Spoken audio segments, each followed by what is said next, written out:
Hello friends, welcome back. We are getting into the next session where we are going to discuss how do we understand the complex relationships between the systems. It's an important topic and this is a follow-up for the previous topics. We will complete and conclude the fundamentals after one or two discussions, after one or two topics that we are going to discuss, and from then we will start taking off into the cognitive computing straight away with much more interesting topics. So we are laying the foundation right now, and I'm sure you are enjoying this. The fact has to be understood. The way the cognitive computing has been growing is tremendous. We must move out of the thought process and the myth that a system must solve only one specific problem which is also well defined. We are moving out of that, and now the systems are getting different. And please answer me this question. Are massive programs to be considered complex? I have written a massive program. Is it complex? Or all the complex problems are to be solved through massive programs? Not at all. Modularity has come into picture these days, and things have become modular. More modular services are provided these days for you. And these modular services can execute specific functions, and they are all intended to operate based on the actions and the data from the specific events. So the myth has to be broken. The first myth is we have to solve only one specific problem which is also well defined. No, not that. We may get problems from different areas. We may get problems which are not well defined, but still we have to sort it out. And another thing, complex programs are not going to represent massively complex problem statements. It is going to be more modularized. It is going to be more broken in structure in terms of getting things done as modular stuff, and that's how we need to proceed. So these two facts are to be understood. And also, we need to understand that the adaptive systems are designed so that they can be combined with other elements. Please understand, what I mean as adaptive elements here is the continuation of the previous slides. I have got modular services, right? All those are now connected here clearly as adaptive systems, and they are designed that a way that they can be easily combined with other elements, and it is also very important to combine them in such the order to get answer to the very complex problems that we are going to face. So we have got multiple minor small modular systems available with us. We are going to combine all of them. They are very adaptive in nature, and that will give the answer to the complex problem. So it's not going to be one large code which is going to give a solution for the problem that we are facing. And there is a difficulty which we need to understand. The integration of the data from variety of sources is a serious issue. It's a serious challenge. Yes, it is problem of plenty, and also problem of plenty with variety.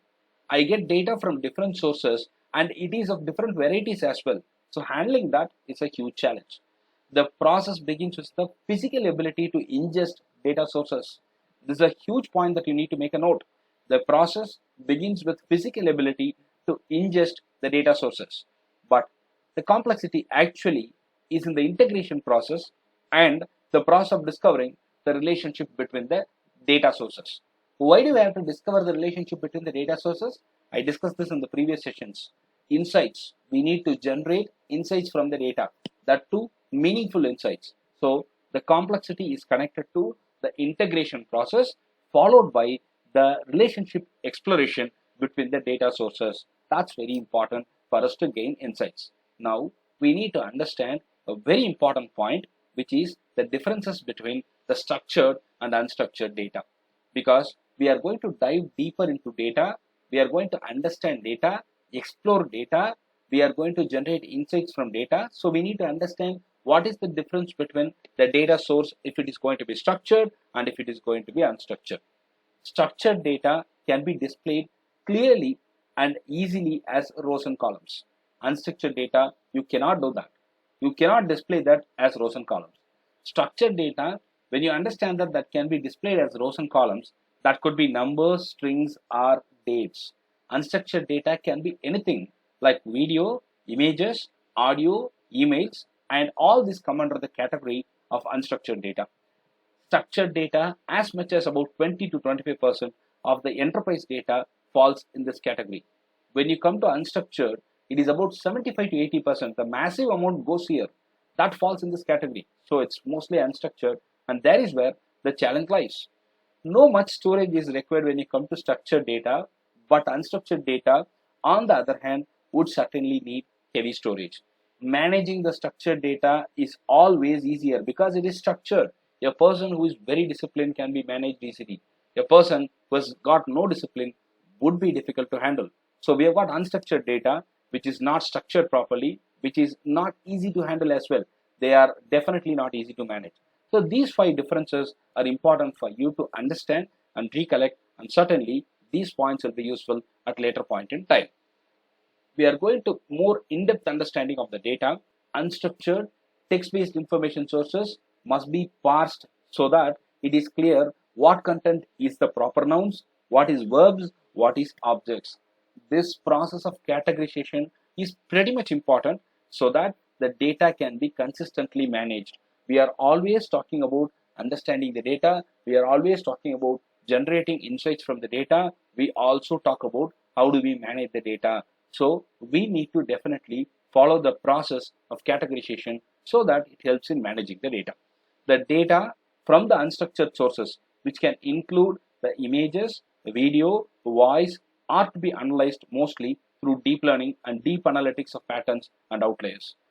Recognition of human facial images can be taken as an instance right now, and it can be easily done by analyzing the edge of the image and identifying the patterns that can be interpreted as objects, such as nose versus eye. How do we get it? The intensity varies in the image from one part to another. I've got a facial image, nose is there, eye is there, the intensity will be varying, and with the edge we will be able to identify where the next organ or the next part is spotted in the image. So please understand, this is all fundamentals. Analysis is to be done to get a central category based on evaluation of all the data in the context. The key to the success, most importantly, in the entire complicated process is to ingest enough data.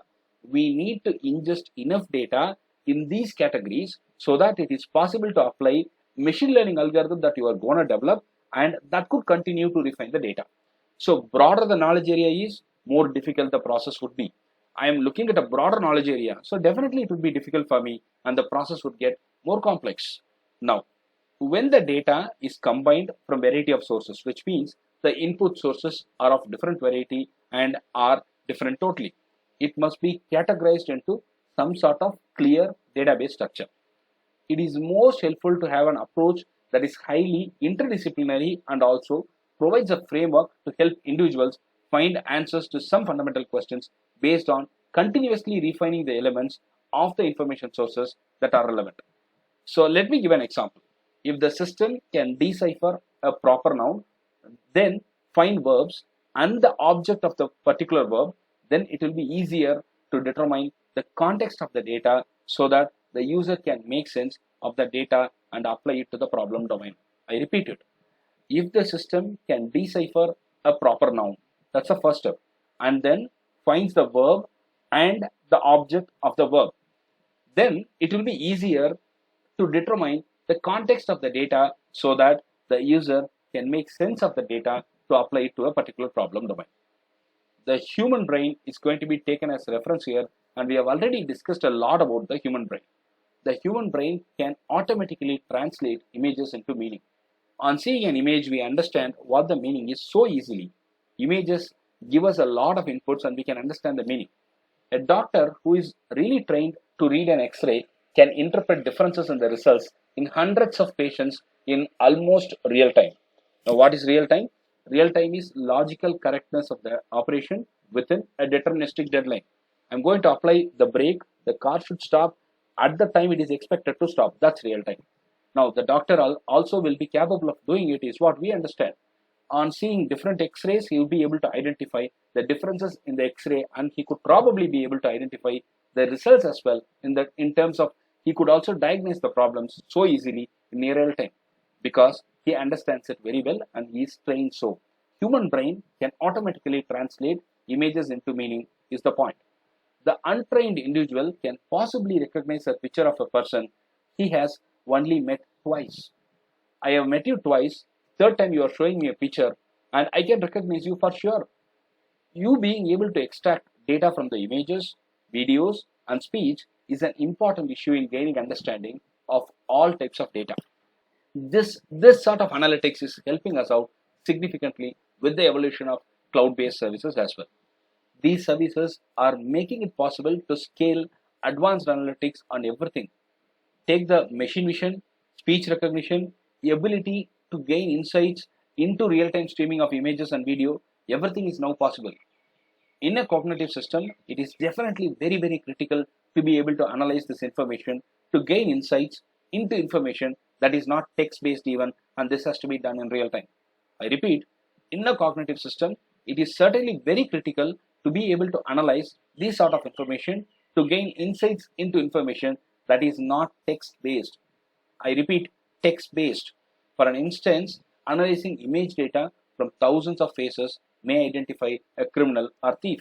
So we need systems to work on this, and if they are cognitive in nature, they have to work on this very carefully and they should give us results real time. Analyzing motion and sound data may provide us clear insights into the severity of an earthquake. Using the sophisticated algorithms, computing engines, we can determine the patterns in these type of unstructured or semi-structured data also. So we are taking all these as references and we are going to build the cognitive system. I hope the session was easy to understand and we have clarified the types of data, the differences between the structured and the unstructured data. We have also discussed in depth about how the unstructured data looks like. We have then gone into a simple example of how human brain can automatically translate images into meaning. We took a couple of examples about the doctors and a person identifying another person for the second or third time. We took all these examples and we discussed. We will discuss more in the next session and I'm sure you will enjoy that too. Thank you.